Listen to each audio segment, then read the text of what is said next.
पुरानो क्यामेराको लेन्सबाट हेर्दा लक्ष्य बहादुर गुरुङको सपनाको जग देखिन्छ।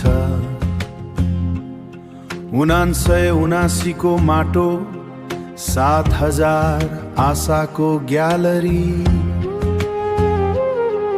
खिया लागेको रेलिङले बताउँछ यो मैदान जीर्ण होइन, हाम्रो गौरवको ऐना हो। आज पनि यहाँ इतिहास गुन्जिरहेछ।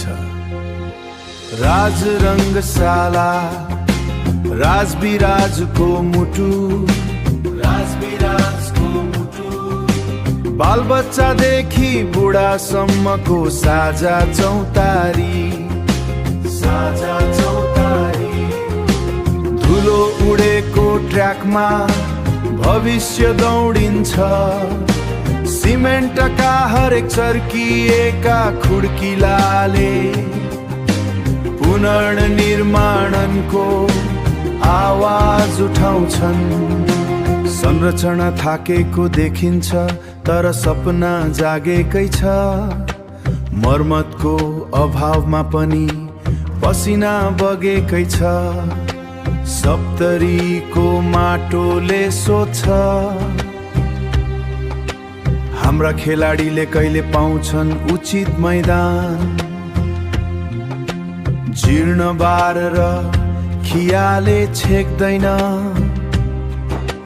जितको निशानी यहीँबाट सुरु हुन्छ। स्थानीय सरकार, जनता, खेल प्रेमीहरू हो।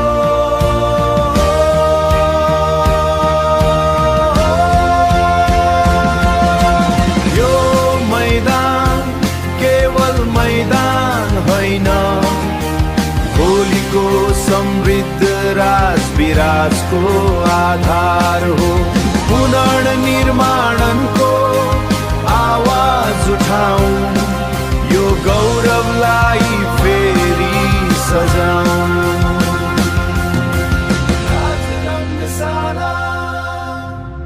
उठ अब फेरि राजविराज।